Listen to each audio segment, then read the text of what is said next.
Let's just pause and appreciate what just happened. Alex Jones, the man who once screamed about fluoride in the water, who told millions of people that Sandy Hook was staged, who spent 30 years warning about a globalist New World Order takeover, has just called for the government to tackle the sitting president, drag him to a basement bunker, and install J.D. Vance as acting ruler while the real guy watches videos about how great he is.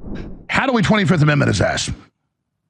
The problem is to get the 25th Amendment is harder than impeachment. You have to get 2/3 of the House and 2/3 of the Senate. So what do we do?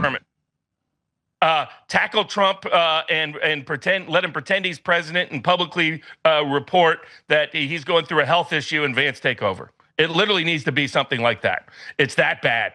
This isn't a parody. This isn't a liberal media hit piece. This is Alex Jones, in his own words, on his own show, calling for a palace coup against the man he helped elect. And the reason it matters, the reason this is bigger than just another InfoWars meltdown, is that Jones didn't stumble into this accidentally. He walked into it while carrying every single brick of the trap himself. The MAGA death trap was always there. Jones helped build it. He helped sell it. He ran PR for it when it was inconvenient, attacked the people who tried to warn about it, and now he's standing inside it screaming for someone to let him out. And in doing so, he just accidentally gave 30 years of MAGA loyalists the clearest map anyone has ever drawn of exactly how this thing works. To understand the weight of what Alex Jones just did, you need to understand what he was doing 6 months ago. In late 2025, when the Epstein files started generating real pressure on the Trump administration, Jones did not stand with the people pushing for transparency. He stood with the administration. He went on air and attacked Thomas Massie, the Republican congressman who had co-sponsored the Epstein Files Transparency Act, the law that compelled the Department of Justice to release millions of documents from its Epstein investigations. Massie was one of the only Republicans in Congress actively fighting for the release of the unredacted files. Jones, according to reporting at the time, was receiving talking points from the administration and running damage control on their behalf. We're stupid. Yeah. Massie, you've been in there 3 weeks. Where's the fucking names? You're like, well, I want the whole thing. Good. While you're at it, release those names. AOC, that's why MTG was right. She said, oh, can you search that? Where is it? Where is it, Massie? Here's the headline. Is Massie covering up? Let that sit for a moment. Alex Jones, who built his entire brand on exposing powerful people who abuse children and cover it up, was running cover for an administration that was slow-walking the release of files related to the most famous child sex trafficking case in American history, and he was doing it because they sent him a script. He has since acknowledged the Trump administration was involved at some levels in a cover-up. He said that on his own show, but at the time, he chose the team over the principal. He always did. That is what made him useful to them, and it is what made the eventual betrayal so mathematically predictable. The Iran war did not start on April 7th when Alex Jones lost his mind on air. It started on February 28, 2026, when the United States and Israel launched coordinated strikes against Iran, an operation that killed Iran's supreme leader on day one, knocked out nuclear facilities, and set off 40 days of exchanges that shut down the Strait of Hormuz, struck Gulf nation infrastructure, damaged Dubai International Airport, and pushed global shipping routes into chaos.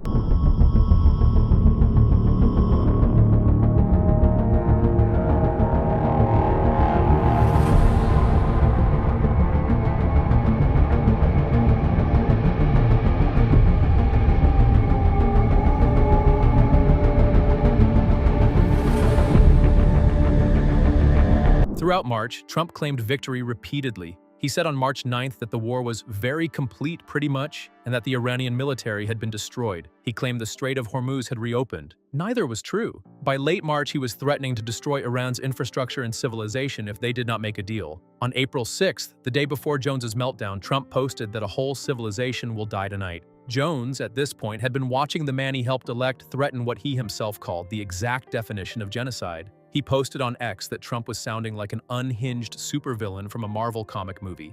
He went live on InfoWars and said once his 32 years on air, nothing had come close to how much danger the country was in. What he was describing was not a sudden change in Trump. It was the thing he had been covering up for months, finally becoming impossible to cover.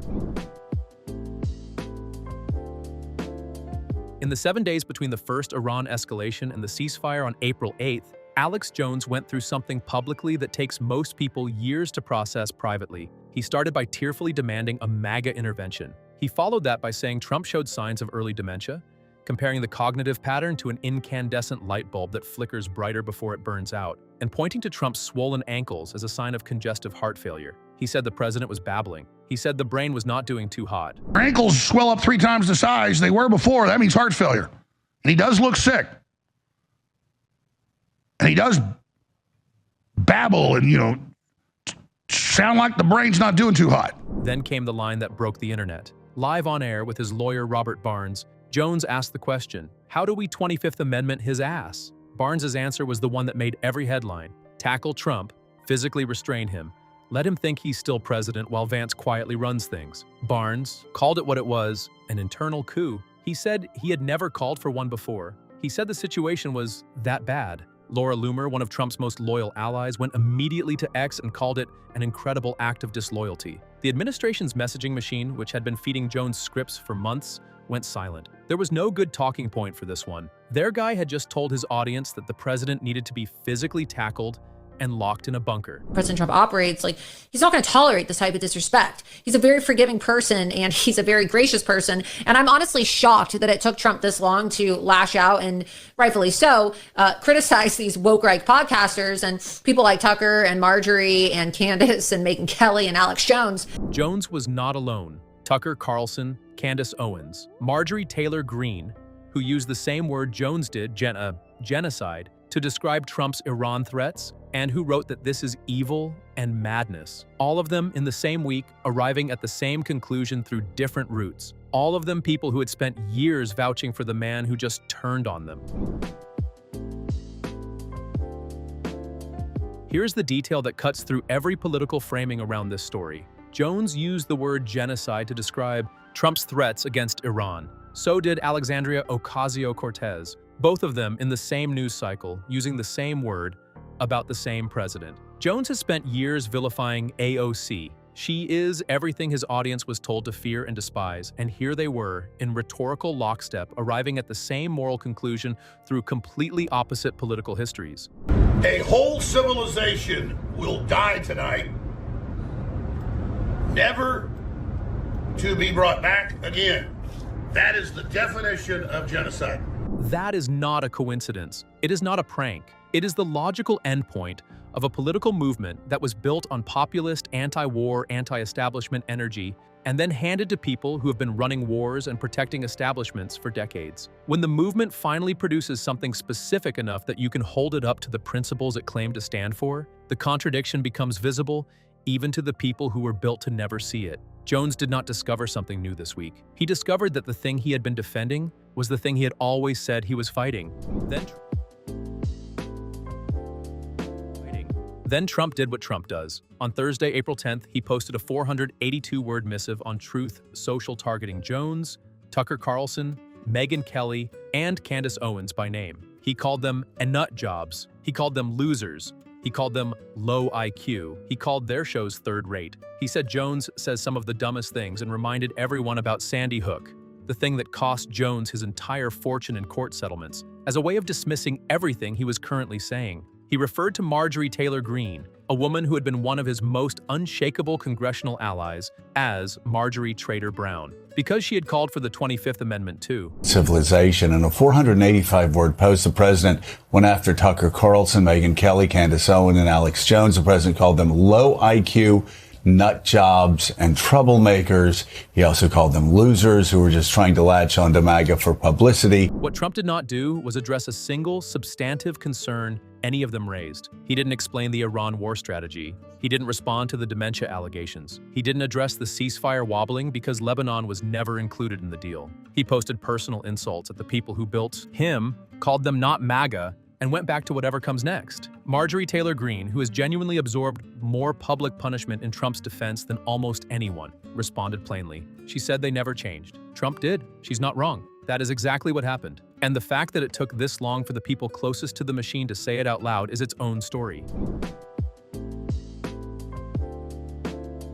Here is what Alex Jones accidentally revealed in the middle of his breakdown that nobody is saying clearly enough. The MAGA death trap was never about any one policy. It wasn't about Iran specifically, or Epstein, or tariffs, or any single decision. The trap was structural. It was built from the beginning around a single mechanism, the belief that whatever Trump does, it is either secretly brilliant or the fault of someone else. For years, that mechanism worked because nothing Trump did was catastrophic enough to break it. Epstein files got slow-walked. It must be 4D trade war hits. The economy, it's a negotiation tactic. War in Iran, trust the plan. I'm in the twilight zone right now. I am officially in the twilight zone right now.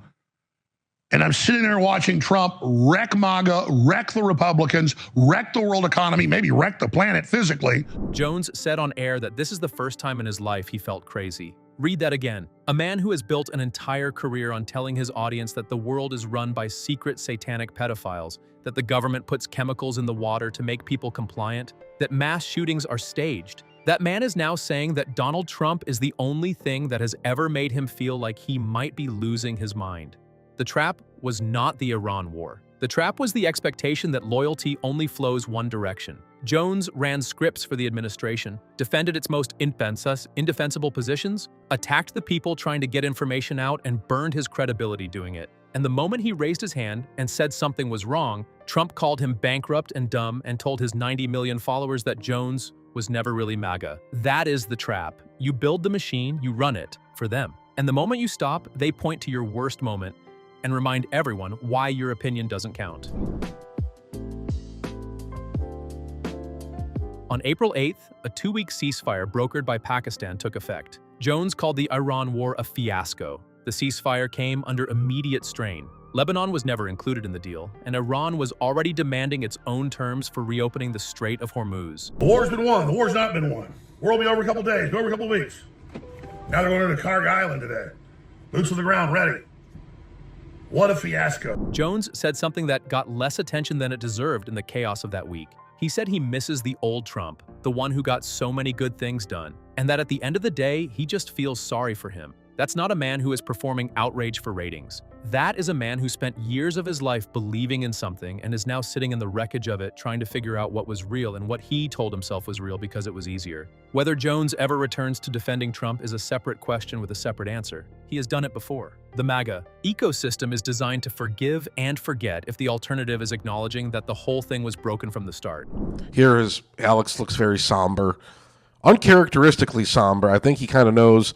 This is the look of a man who kind of knows it's over. But this week, for 7 days, the man who helped build the loudest amplifier in American political media aimed it at the machine he helped build and told his audience exactly what it looks like from the inside. He didn't mean to us. But sometimes, the most honest thing a person ever says is the thing they say when they finally run out of ways to defend the indefensible. Some traps are loudest right before they close.